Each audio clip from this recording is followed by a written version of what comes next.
Okay, hej og velkommen. I dag skal jeg vise, hvordan man installerer Logit plugin til Minecraft. Okay, I går bare ind på internettet, og så går ind på Bukkit hjemmeside. Og så går jeg herind i Get Plugin. Det er ikke så svært. Så går jeg heroppe i søgefeltet, så skriver jeg bare Logit. Og så går jeg bare ind på den. Og jeg skal nok lige lægge et link i description heroppe, så I bare lige kommer ind på den her hjemmeside. Så når I er herinde, så trykker I bare lige på download. Og så bare lidt jar. Så det bliver zip-filen. Så skal I bare gemme det inde i jeres plugin-mappe.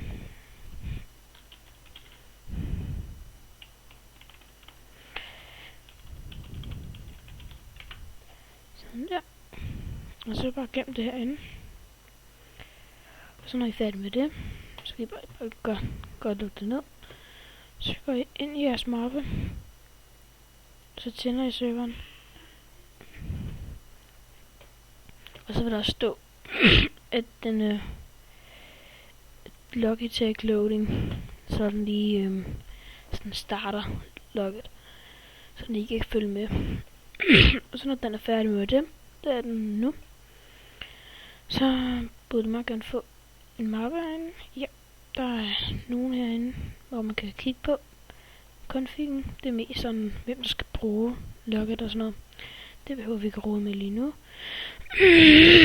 Men så går jeg på jeres server.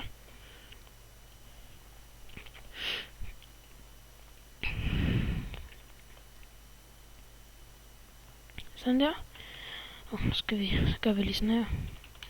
Den er helt ny, den her server, så det jeg skal lige i gang med at gøre sådan her igen.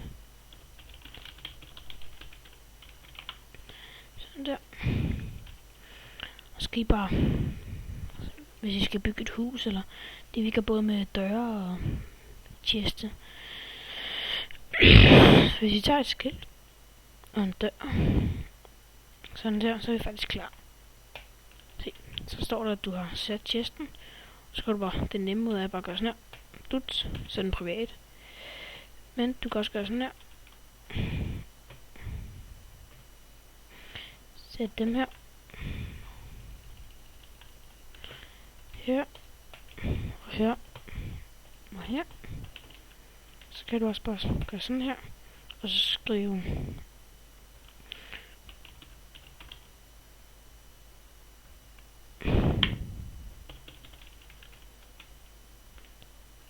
sådan.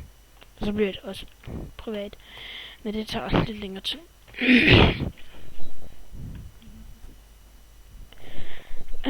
Og så, hvis I skal være med døre, så sætter du bare dørene. For eksempel hvis du har lavet et hus eller noget, så skal du bare gøre det her foran døren. Du kan enten vælge at sætte skiltet her, her, eller her, eller her. Jeg vælger så bare lige at sætte dem foran, så man kan se det. Heroppe, der skriver I bare privat. Og så her kan I vælge, hvem der skal have adgang til at gå indenfor i jeres hus. Så for eksempel, hvis det skal være mig og en af mine venner, så skriver jeg bare hans navn hernede under.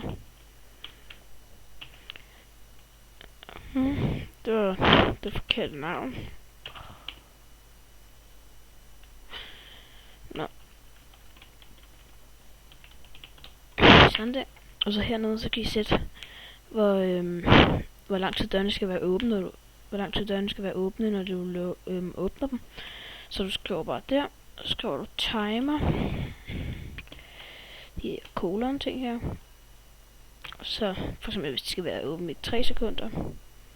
Og så skriver du bare den der igen. Sådan, så står der, at du har lavet den der. Så hvis jeg åbner den her. Dut. Og så lukker den om 3 sekunder. Sådan. Se, det er faktisk en meget fed feature. Så kan man lige gøre sådan her. Og så hvis man, hvis der er nogen, der skal komme der ind i 3 sekunder eller sådan noget, så gør man lige sådan her. Og sådan her. Når døren lukker, så bliver de sendt ud igen. Ja, det er en meget fed feature. Men det var alt for i dag. jeg skal nok lave flere YouTube-videoer med, hvordan man downloader plugins og sådan noget. Så vi ses nok igen. Hej.